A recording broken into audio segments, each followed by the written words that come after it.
I just have to start by saying the little girl inside is super excited to be talking to you right now. Oh, that's good. That's awesome. I love that. I fell in love with Heart back in the 80s when These Dreams came out.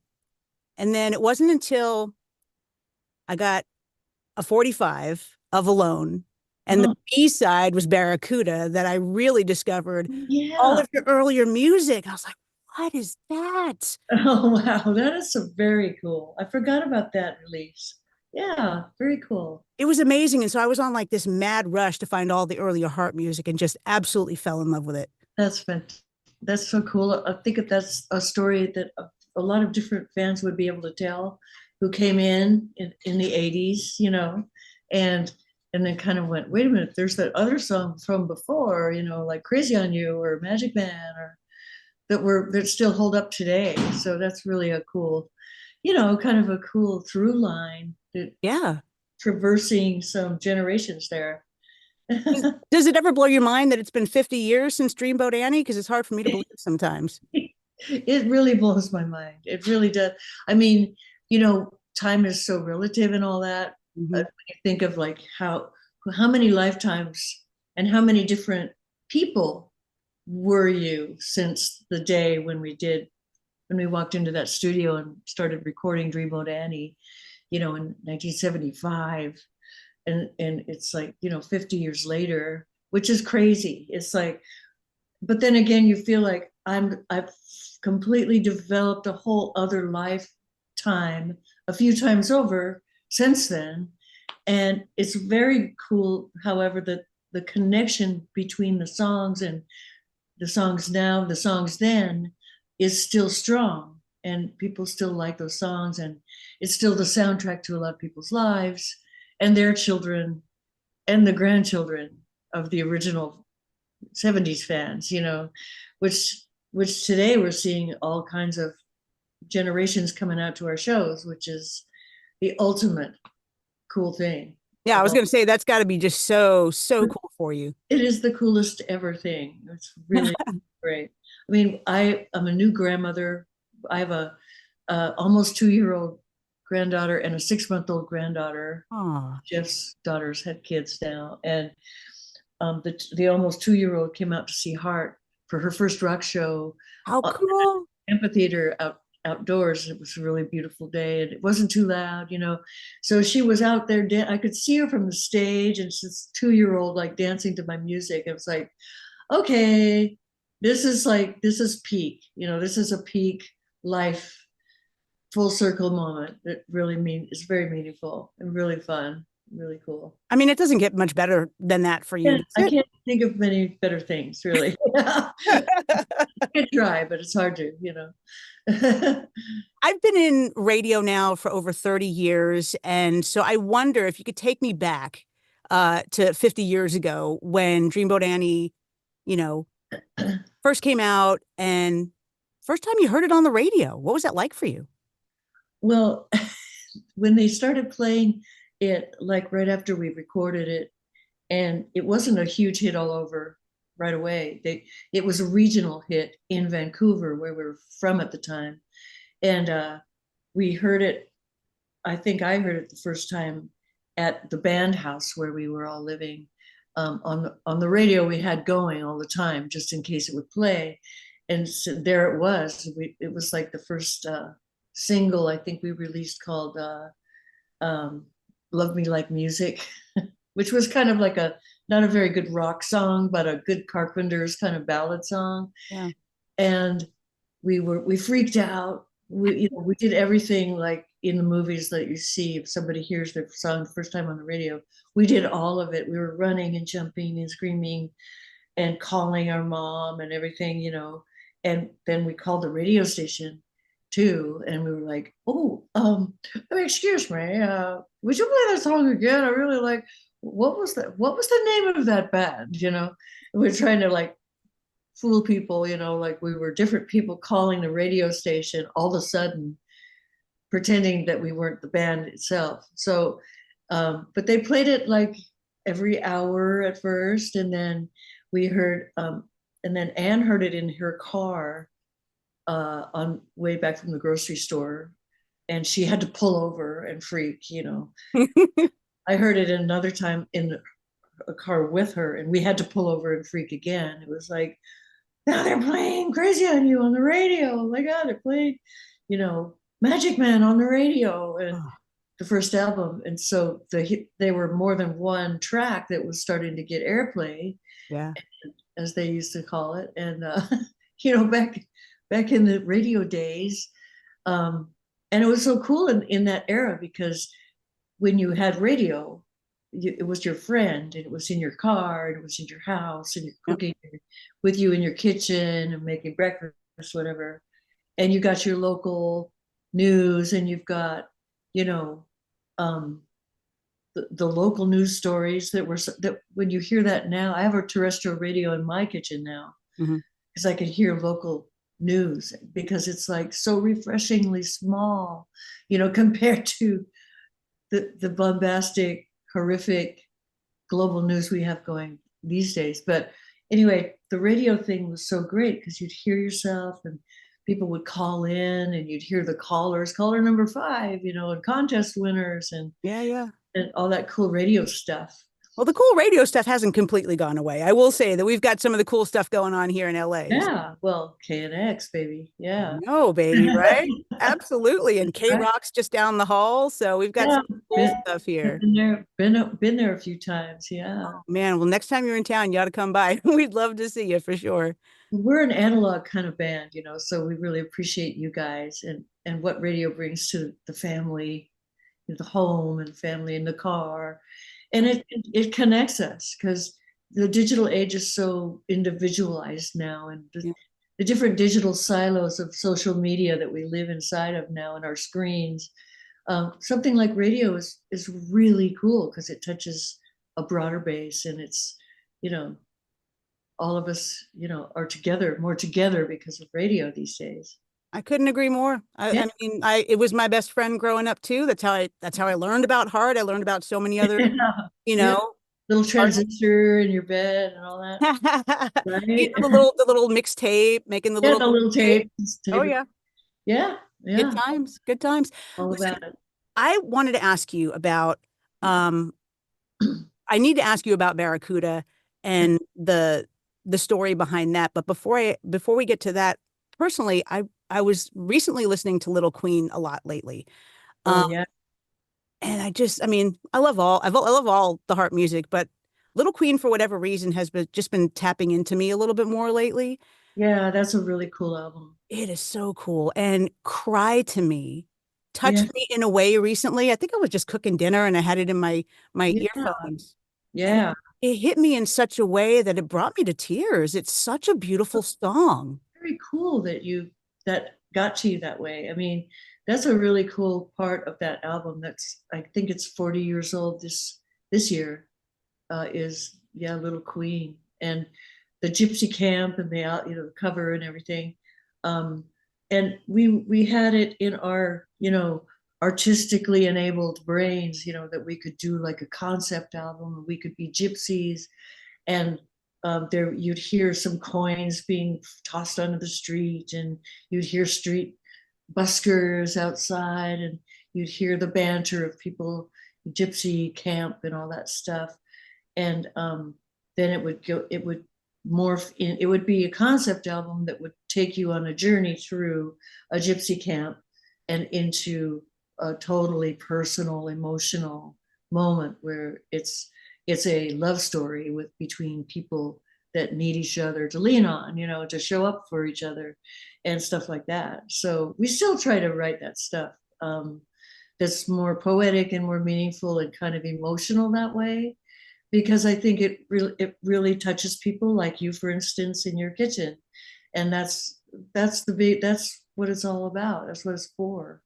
Well, I mean, oh gosh, just the way I feel when I listen, not just to Heart music, but to any kind of music, and the way it Yeah, moves through the body is just too. such a magical experience. Me too. It's a cellular memory that music actually gives you. Yeah. So it doesn't just go to your brain through your ear, you know, it imprints, the vibrations imprint into your skin, into your DNA. So, you know, you have you could listen to the Sgt. Pepper album any time of day or night, whether or not it's on, because it's there already in your body, right? Yeah. So I love that about music too. It's pretty, it's bigger than we are, and in a very magical sort of way that you can't hardly describe. Well, I mean, that's probably why you're still out there rocking, right? All these years later. Exactly. I know. I don't have any other skill set, either, but, I mean, I probably could be a good, I don't know, dog groomer maybe, but not a secretary or a banker. But, Nah, I couldn't see that. I could see the dog groomer because you have do you still have yeah, a lot of Springer Spaniels? I have a Bernedoodle these days Oh, named okay, all right, okay. I was Bernie. looking on your website and I saw the Springers, and when I met my wife, she had a Springer also. So, Yeah, I've always had dogs and blogged about dogs and lived with dogs and, you know, commune with dogs. Yeah. they're good, beautiful beings. My goodness. There, people should take lessons from dogs. 100%. 100%. Now that you guys are on tour again, given Anne's health scare last year, I would imagine that the tour now is that much sweeter. What's it been like? You know, you've just said it the way I've been saying it lately. It is just that much sweeter. It's victorious because we didn't know if we'd be able to do it anymore ever. And um, but Anne, of course, being the military brat like we are, she just kicked cancer's ass and kept going, and then she broke her elbow and then she kept going, so insult to injury, but the shows have been really, really, really special, magical, powerful, emotional, and the people that are coming out are, like I said, all generations are coming out. And so it's in this cultural climate that is so kind of nasty right now. It's a really great communal experience, once again, to connect and share a spark and a fire in a live experience with a bunch of people at the same time. Um, and it's a really powerful thing. We don't do anything pre-recorded wise, we're just actual total skin in the game, live rock show. Yeah. And also should say one of the last rock bands to roam the earth, either. So there's, it's a dwindling, yeah, it's a dwindling breed. Are you having a blast out there? Yes, complete blast. I mean, I uh I like to do my rocker size, Tell and me about your rocker size. people always kind of go, wow, she still does the kick, or whatever, which I do. Yeah. Maybe it's not quite as high as it was in my 50s or 40s, but I still like to do the rocker size, the dance of it. And people would say, did you take choreography lessons? And I'm like, no, it's just, colored lights and loud music. That's all you need, right? Right. You just move. It makes you move. And it's, I like to call it the loud office, because it's like you go to work, you get to the sound check, you sleep in, you get to the sound check, you do the show, and then you get on the bus and you drive until the early morning, probably check into the other hotel, go back to sleep, or do the sound check, depending on how long the trip is. And so you're working at the loud office, but Mhm. it's a night job, and Yeah. the lighting is way better, way better. Like you have a lighting director as you're, helping you look cool and all that stuff. So, and it sounds miraculous. And you've got in-ear monitors, right? So you can dial it to sound almost like the record itself, Wow. except more exciting because it's live and it Right. only happens one time like that. But it's it's really a good job if you can get it, Yeah, Well, have it for as long as you've had. My goodness, what a career. right, right. It's a legacy at this point, and It I'm is. so happy to be able to, just we've got shows we're going to be announcing up until March, and then probably after March we'll probably do some European festivals and stuff like that. So this is going strong, and it just couldn't be a happier rocker that you're looking at right now. So are you right now? Did I catch you kind of like in between? Because I know you have some shows coming up in August. Are you kind of like in a little down period right now?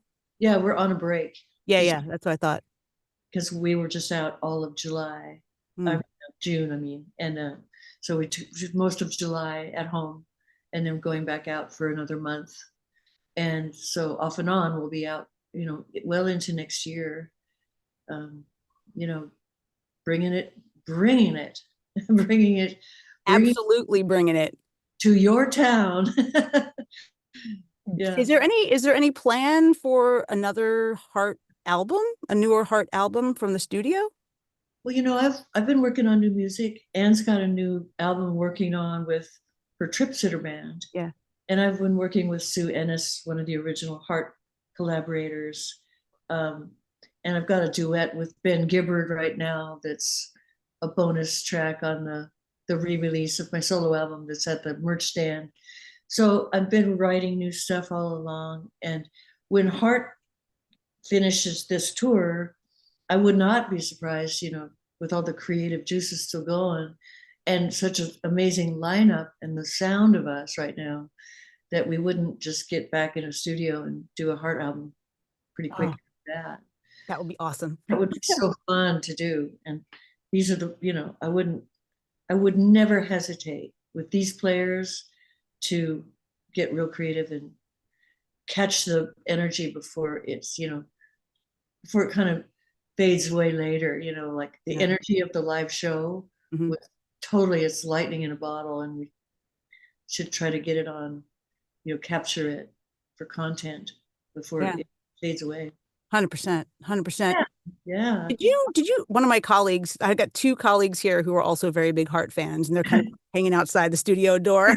I'll bring them in at the end for a quick Oh, cool. hello. But one of them had asked me because, I mean, the Led Zeppelin cover, Stairway to Heaven at the Kennedy Center, is Oh, yeah. iconic at this point. I Um, know. Oh, it's so great. did Yeah. you did you ever get a chance to talk to the guys from Zeppelin? Because they seemed very Yeah. touched during that.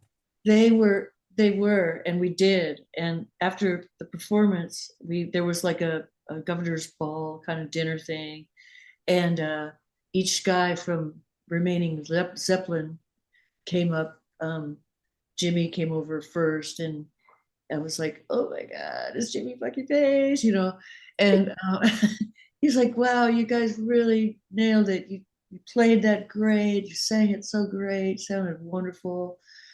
And it was like too much. It was like almost too much to bear just to hear that coming out of him. Looking at us and because we've always been a little Zeppelin. They're one of our biggest muses. Yeah.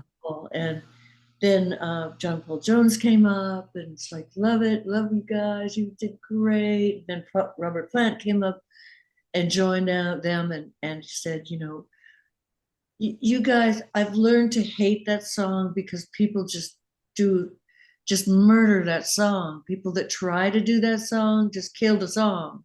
But you did it really wonderfully, and thank you for that. We were like, oh my God. It's like it was too much to even handle, to have them standing there telling us that after that. And also Jason Bonham, the son of John Bonham, was there with like the bowler hat that his dad used to wear. He was playing the drums, right? And he was playing the drums that day, Yeah. that night. And I think that was really the trigger for the emotion that came out of Robert Plant more than anything, was that to see the son of their drummer, John Bonham, and then the reveal of the small ensemble, and then the strings and the horns and the brass and the orchestra and the big choir after that with all the bowlers. And, it was just so gorgeously arranged and produced by the Kennedy Center guys. Um, it just, that song deserved that exact treatment because Yeah. it is one of the most iconic rock songs of all time. I can't probably name a bigger, more iconic rock song. I mean, there's just so many layers to it. It's Yeah, so phenomenal. Yeah. almost baroque and classical or folk, and then it's huge and rock at the same time. Yeah. You were talking about the creative juices flowing and whatnot. What kind of is, do you have a creative process that you kind of do on a regular basis? Well, I don't make an appointment to be creative ever because it's usually kind of that um, gossamer thing that kind of floats around and catches you off guard when you're not, when it's most inconvenient. Usually, Of course. you're kind of half asleep or trying to do something else, and this thing hits you, and you're like, "Oh, that melody is good. Where did I hear that before? No, I think I made it up." That kind of stuff. Hmm. So, and or words, and nowadays with a cell phone you can keep your notes and keep lyric ideas so easily, or even melody ideas that you lean over in your bed and go da da da da da da, and so a lot of stuff is much easier to capture before it disappears out of your brain on a cell phone. And because back in our day, my time, you'd have to, go get the cassette recorder and push play and record, have a blank cassette in it and do all that. Wait for the counter, to die and all that stuff. I used to be kind of the de facto, you know, demo engineer. So when we wrote songs, we'd go out to the ocean, to a cabin, and I'd haul a bunch of recording equipment and microphones and amplifiers and guitar chords and spaghetti and stuff. And, um, you know, captured some really cool demo moments that I still have those cassettes Oh, today. that's awesome. I have a lot of them, and we're making a documentary pretty soon, so it'll be really fun, and Super 8 and film and all this kind of stuff too. How So exciting. yeah, Any idea when the documentary is going to come out? well, we're just about to start one, Okay. and I they take a while to Yeah. do them right. So I'd say a year-ish, maybe. That's that's exciting. That's That really can even exciting. be fast, but it's very exciting because I'm a collector and I'm, kind of an archivist on my own in my own right. And all the times I've moved, it's like, okay, I'll gotta bring the bin of cassettes over here now. Well, you don't, because that's not something that you want to lose at all. No, it's true. And I have test pressings and stuff like that from the Wow. days and all that stuff.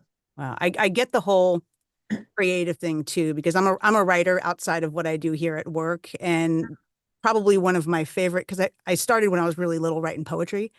And one of my favorite ones came when I was driving to work on the freeway one day, and it had rained the night before, and just the way the light was kind of glistening off the pavement, a Yeah. few words came to me, and I'm like, ooh, that's really, really cool. I literally pulled over to the side of the freeway, Oh, that's pulled good. out a pen and paper, and and it That's all came good. out in one shot. And were you glad you did that? 100%. It's my favorite poem to this day. Really? That Yeah. is so that's how sweet it can be. Yeah. It just kind of falls out of the sky into your lap. That's Once, exactly what happened. yeah, once in a while you've got to pay attention or it'll evade you. It'll go to the next vessel that captures it, right? I guess maybe so. Yeah, the next poet that's, open, the Yeah. next open vessel who's poetic out there. Yeah. Yeah. Do you have like a ritual before you do your show and then after you do your show? Absolutely before mainly. It's a lot about warming up vocally Mm, because you're going through every kind of weather situation, indoor, outdoor, mostly indoor weather. And if you're in Canada doing the Canadian tour like we did earlier, it's sub-zero temperatures, and you're playing in hockey rinks, which are really cold arenas. And so you have to be warmed up, like literally warmed up. So I have a cassette a cassette tape that I converted to I played it into my voice recorder onto my cell phone so I could use it as vocal warm ups, and then sing along with stuff that is in the range you want to be singing in that night. And yoga and breathing and stuff like that, stretching, breathing. Um, it's really hard to eat before a show, and usually the catering sucks. So Oh no.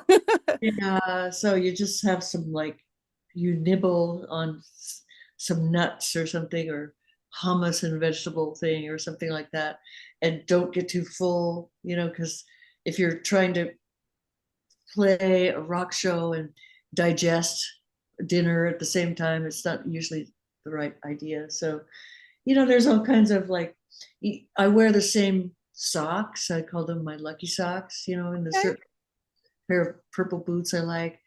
There's a certain pair of socks that are my lucky socks that have to go in those boots. And there's just like ball players, I guess, like if Yeah. you play baseball or any sport like that, there's like little lucky things, like little superstitions and things that lead up to the game that are helpful for your, mentally too, just to psych yourself I and bet. prepare for okay, the curtains are going to open and you're going to smile. Do you get nervous still? I totally do. I Yeah. mean, I feel like if I don't, oh shit, I'm going to play tonight. I have to be on and I have to remember a lot of details on guitar and voice stuff. And um, so I get a little butterfly flush usually a couple hours before. And it's if I don't feel that way, I'm like, oh no, I can't, I didn't get nervous. I can't be complacent. I can't phone it in. It has to be, meaning it has to be a little bit scary to be real. And, we do it 100% live. So Yeah. you can't depend on everything sounding perfect because you have to play it yourself. And just let it be and just ride that magical wave. That's right. Ride the moment down, like catch the wave and ride it. Yeah. It I is. wanted to talk to you about, because I mean, you've had all this experience in the industry and you're kind of passing it along, right? With your new company that you started, Roadcase. Tell me all about that. Roadcase Management is a setup that I put together, an LLC, to try to help a few, new up and coming, very talented musicians that I've heard about that, um, and get them more exposure, and just talk about them. And you got the link to probably beforehand, so Yes. you listen to Deloitte LZ or Madison XOXO, and Deloitte just got a record contract with Concord, That's and great. Madison is mastering her new record, which is incredible right now. So it's just so cool to see really authentic young talent that have done their 1,000 hours of homework, and they can perform live, and they're really, uh, competent and accomplished musicians, singers, songwriters that deserve every opportunity to have the support of somebody like me, who's been lucky enough to do this for my living this whole time, you know. And I'm so happy that music chose me when I was very young. So I never had to flounder and where's my direct, what am I going to do, with my world? What is my world? My world was um, predestined for me. It was destiny for me to be a musician.